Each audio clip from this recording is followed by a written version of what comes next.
Love in the Big City follows the journey of Go Young, a young gay man navigating multiple relationships throughout his life.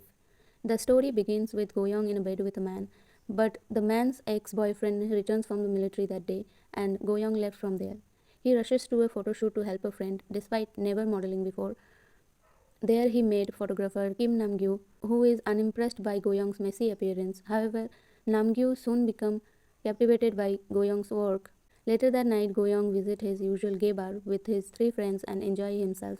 While dancing on the stage, he spots Nam Gyu. Both are surprised to see each other, unaware the other person was gay. They step outside and Go Young impulsively kisses Nam Gyu, who returns the gesture, but Go Young pulls back after spotting a classmate, Choi Mi Ae. Fearing she will out him at university, he asked her to keep his secret, and once he trusts her, they became close friends. Choi Mi-ae is carefree with a reputation for being unreachable and often judged by others. Meanwhile, Nam Gyu soon asks Go Young to be his boyfriend, and though their relationship is going well, Nam Gyu seems to rush things. Go Young, who lives in the moment, start feeling suffocated despite Nam Gyu's deep love. Realizing they are not compatible, Go Young breaks up with Nam Gyu despite Nam Gyu pleas. During this time, Goyong also meets another man at a bar, but this relationship ends when the man breaks up with him due to Goyong's carefree nature. Shortly after, Goyong hears the devastating news that Namgyu has died in a car accident, leaving him feeling guilty for calling Namgyu old-fashioned during their breakup. Through it all, Goyong grows closer to Choi Mi-ae, and they eventually move in together, becoming inseparable best friends. They go out with different guys, living carefree lives until Choi Mi-ae unexpectedly became pregnant. Unsure of who the father is, she decided to have an abortion, and her health declines afterward. Goyong supports her through this. Goyong used to write journals. Choi Mi-ae suggested him to spark his interest in writing as a career. Rumor about Goyong being gay surface, but they are overshadowed by gossip that he and Choi Mi are dating, especially after her abortion. Neither of them care about what others say. As time passes, they realize they need stable jobs to move forward in life.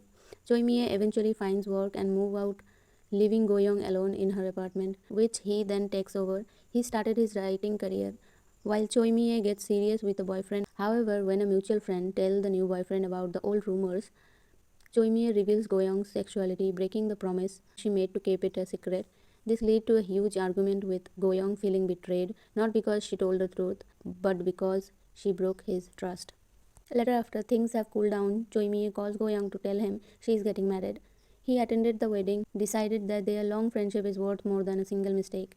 Feeling empty after all this, Goyoung joins a literature group at a library and meets Yeong Su, an article writer. They get along well, and Goyoung develops a crush on him, but is unsure if Yeong Su is gay. Frustrated by the uncertainty, Goyoung eventually confesses his feelings, and Yeong Su admits he likes him too. However, Yeong Su is conservative about being seen with Goyoung in public, which leads to tension. After an argument, they reconcile and spend the night together. The next morning, Goyoung discovers Yeong Su is writing an article titled Homosexuality, a Reflective Study, and realizes he was being treated like a subject of study.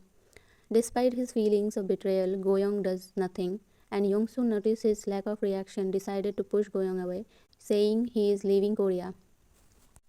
This, combined with the news of his mother's cancer diagnosis, pushes Goyoung over the edge. Although his mother, a devoted Christian, sent him to rehab for being gay, she slowly started to accept him as her condition worsened.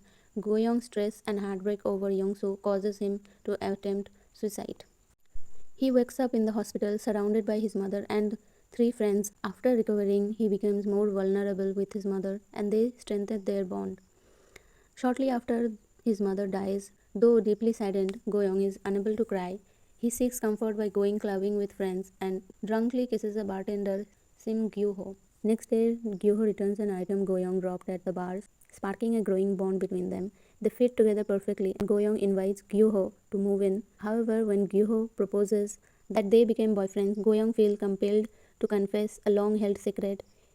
He is HIV positive. Although HIV is not transmitted through protected sex, Goyoung is filled with insecurities, having named his virus Kylie. Gyuho accepts his without hesitation, but Goyoung's insecurities begin to drive a wedge between them. Their friends suggest a vacation to bring them closer, but it only temporarily bridges the gap. When Gyuho gets a job offer in China, he asks Goyoung to come with him, but Goyoung can't go because of the required HIV testing. Feeling self-conscious, he argues Gyu-ho to take the job and breaks up with him. Years later, Goyoung still misses Gyu-ho but moves forward by using dating apps. He encounters someone with the username Kylie, hoping it's Gyu-ho, but it's not. He meets an Arabic man named William Habibi and they have fun together. William invites him on vacation to Thailand, the same place Goyoung once visited with Gyu-ho. While there, Goyoung reflects on how self-centered he was during their earlier trip. When he discovers that William has a wife and child, Goyoung leaves him an appreciation note and departs. Goyoung continues to hope for Gyu-ho's return but never contacts him, choosing to let Gyu-ho follow his own path.